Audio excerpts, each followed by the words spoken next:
All right. What is up, guys? We've got Michael Turk, recent transfer to Oklahoma. He is going to be their punter this season, transferring in from Arizona State. You can check him out on Instagram and YouTube at Hang Time. Michael, how you doing today, man? Yes, sir. What up, Devin? I'm doing good. Thanks for having me on. Yeah, absolutely. Thanks for being here, man. Yes, sir. All right. So you declared for the draft, signed an agent, proceeded to go undrafted and unsigned. And then you were able to regain NCAA eligibility after all that. That's a very, very rare waiver to get in the NFL, NCAA, because Yeah. things work there. Walk us through that experience and what that was like for you. Yeah, sure. Well, I at Arizona State. Actually, I transferred first from a smaller school called Lafayette College, which is Division I AA. And then I redshirted a year and I got to play a full season. Thankfully, by the grace of God, I had a good season and just talked it over with my uncle, and I decided to declare for the 2020 NFL draft. And then I went to the combine and everything. And then that was when, after the combine, like right before the draft, and then obviously afterwards is when COVID and everything with the whole world started getting crazy. Mhm. And so once I didn't get drafted, and then I saw the NFL clubs were shutting down their off-season activities and stuff like that. And as a punter, that was especially not good, because usually, I mean, actually always, there's only one punter on the final team roster.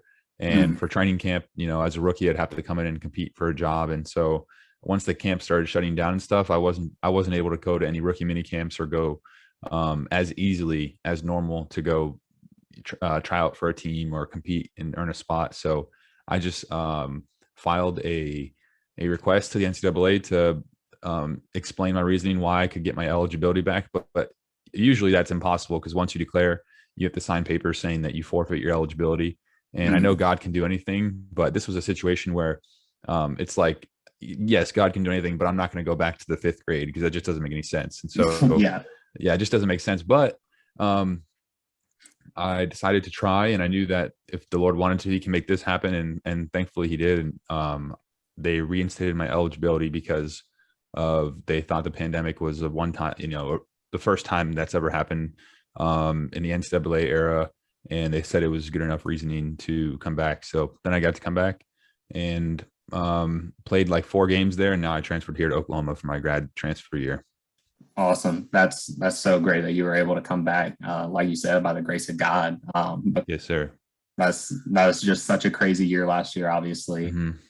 and Yeah, still world's still recovering from it. So, yeah, no doubt. Yeah. uh, so you mentioned going to the combine. You set a record for punters and I believe special teamers for the bench press. So we know upper body strength isn't Mhm. quite a necessity when it comes to punting. But did you ever play or have the desire to play any other position growing up with that kind of strength?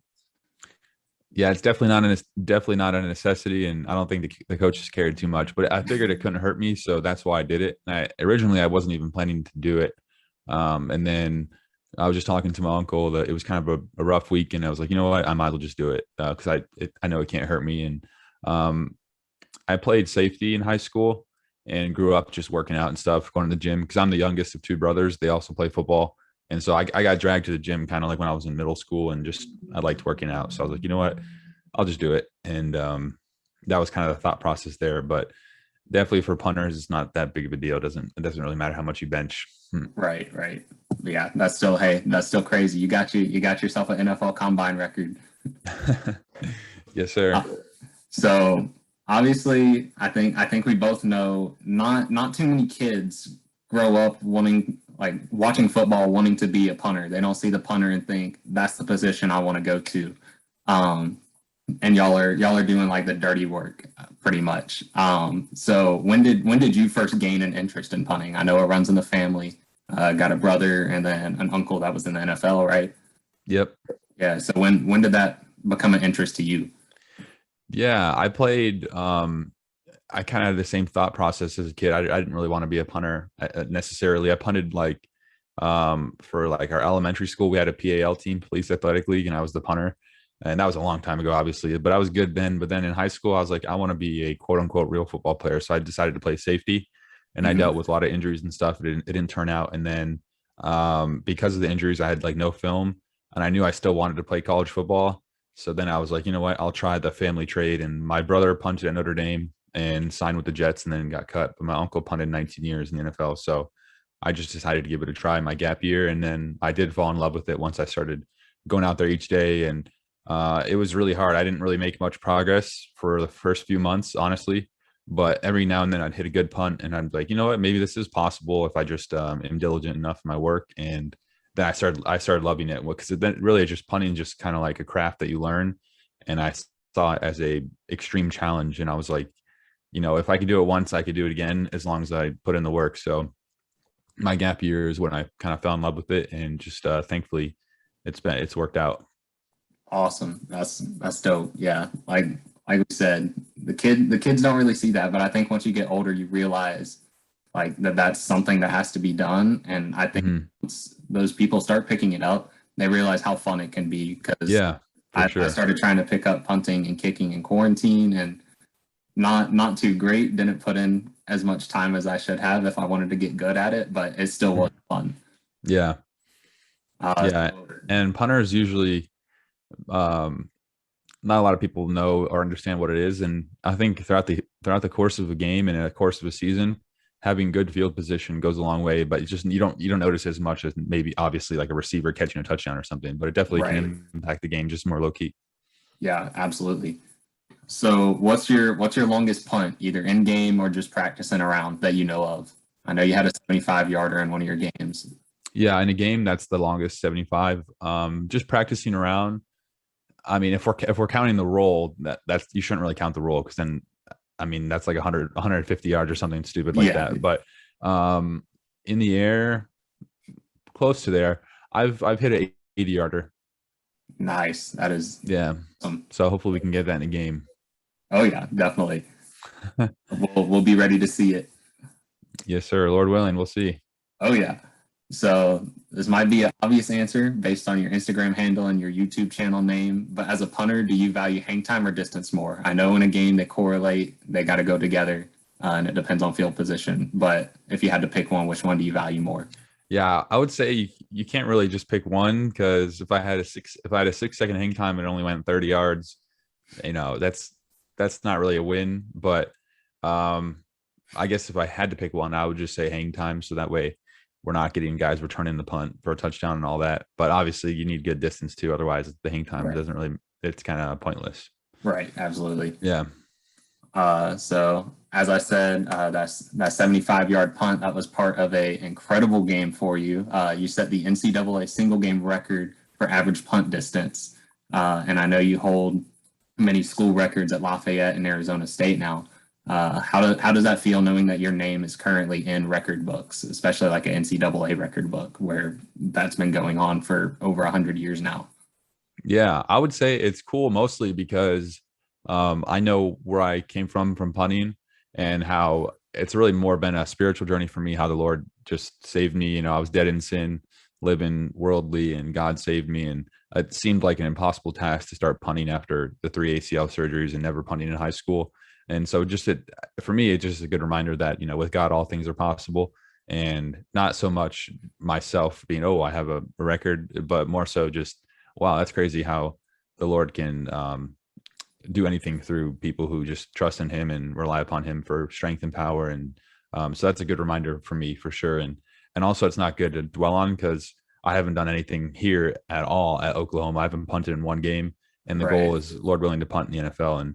And they'll care more about like what have you done for me lately. So this upcoming season will be a big one, and I Yeah. just got to keep my eyes forward. Heck yeah. Awesome. Yes, sir. So as we mentioned earlier, you have a YouTube channel called Hang Time. Tell us Mhm. about it and the content that you create there. Yeah, sure. It's pretty funny how it started because when I was really young, I liked making random videos and like pranks on my dad and stuff.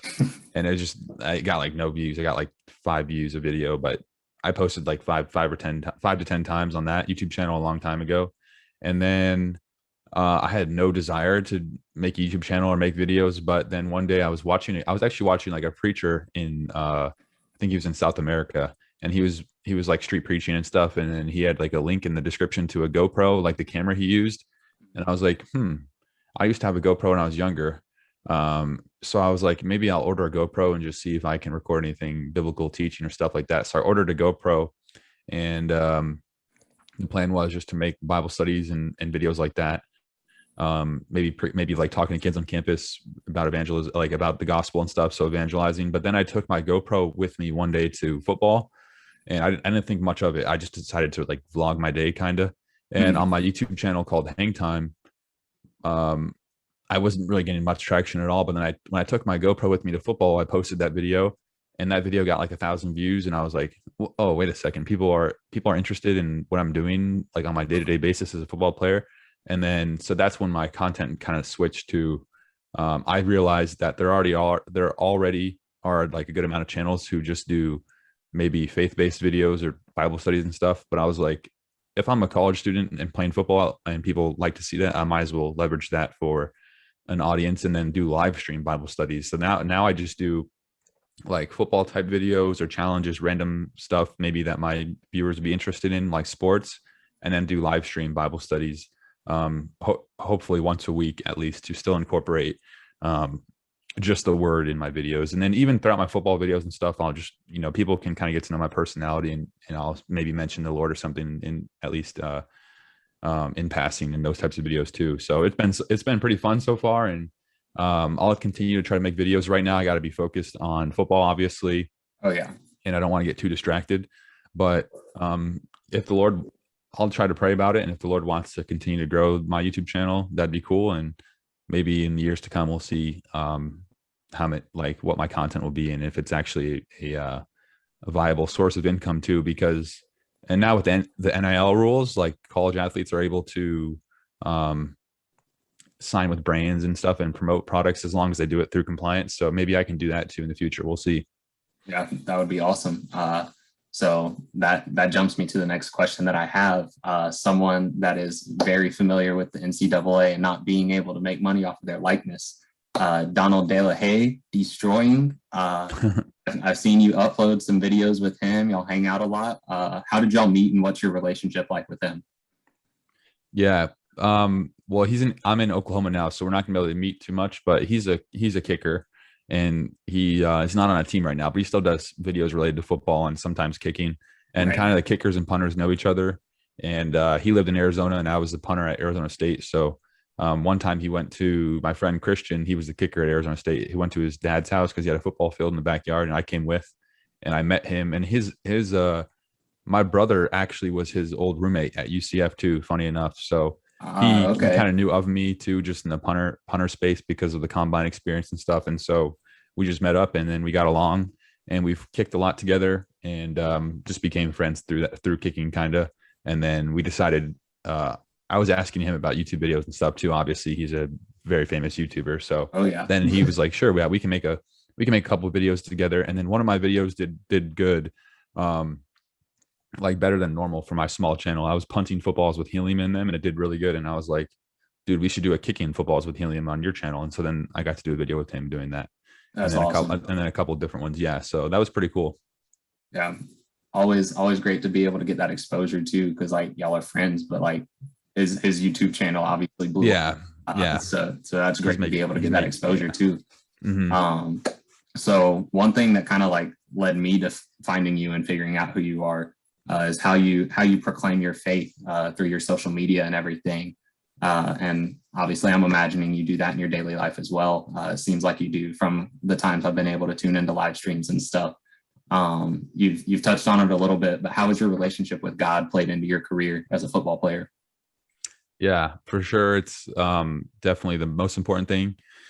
And without the Lord, I wouldn't even have a career. I wouldn't even be alive right now. The Bible says the wages of sin is death. So really, I'm on borrowed time. I should already have been dead because I've rebelled against God. But thankfully, in His grace, He saved me.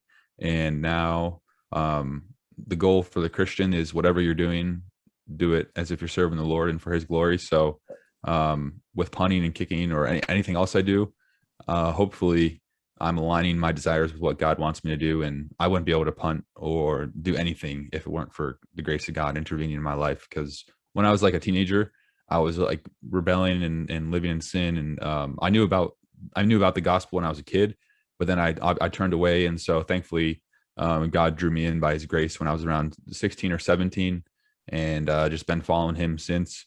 And I know for sure that I wouldn't be here at Oklahoma either if it wasn't for the Lord guiding me. So, Yeah, that's yes, sir. awesome, man. I love that. Love hearing stories of like how God works in people's lives, how people Yeah. ended up coming to Christ. So that's awesome to hear. I love it. Yes, sir. So have you ever had any experiences with any like teammates or anything where you've been able to like lead someone who wasn't a believer to Christ? Yeah. At Arizona State, there was a few guys that I know for sure um, who ended up giving their life to Christ, and thankfully, in God's sovereignty, He helped me have a role in that. And then two, we never know too what we say, like when we share the gospel or preach the word. You never know if all we can do is plant the seed, and we never know really the Right. outcome. Or years later, maybe that person will give their life to Christ just from something that you've Um, said. So it is encouraging though when you see a direct like result. And I guess one example that comes to mind is my friend Ryan at Arizona State. His locker was like right across from mine, and I mm, just invited him to Bible study one day, and he started coming regularly. And then he got involved with the local church that I went to. It was called Church on Mill, and I got to see him get baptized and stuff before I left and give his life to Christ. So that was really cool. And there's more examples, but that's just one. yeah, I love that, dude. That's so awesome. Yeah, God's really using you to do his work, man. I love it. So as we mentioned, you recently announced that you're transferring to Oklahoma. You're eligible to play right away. hmm Just led you to Oklahoma over the likes of like TCU and Nebraska and some of the other schools you were talking about. yeah. Being a grad transfer, I knew I had an opportunity just to play at a bigger school, and I guess Oklahoma was just a no brainer because of how good Oklahoma is at football. And I was just praying about it, and I was like, if I'm and going back to even earlier in my college career, I was at a Division I AA school, but I knew I wanted to be playing at the highest level. And so Mhm. just thankfully the opportunity presented itself here, and the coaching staff is so nice, and everyone here is so nice. I was like, this is going to be the best pick. So after praying about it, I just decided at such an elite program like Oklahoma, it was a no brainer once the opportunity presented itself. Awesome. Great to hear, man. Well, that's all I have. Do you have anything that you want to say or mention to the viewers at all?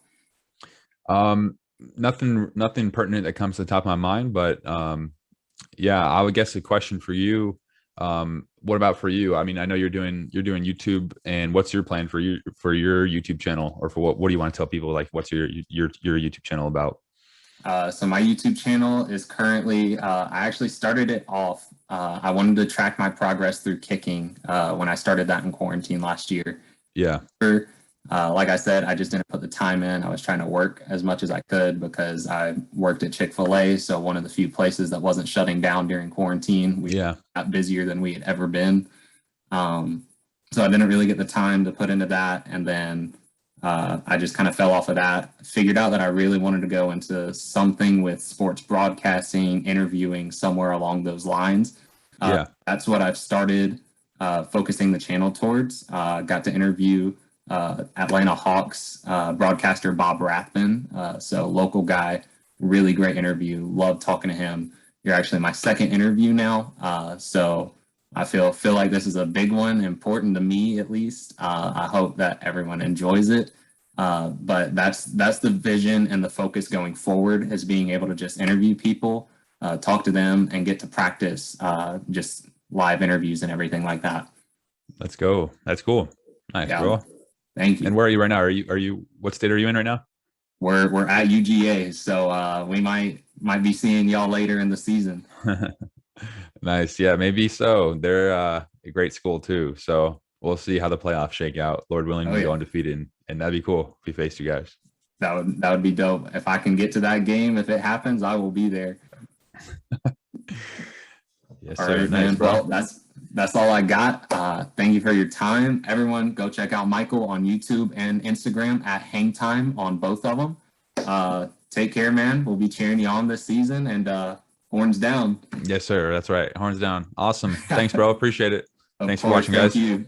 Take All right. care. Take care, bro.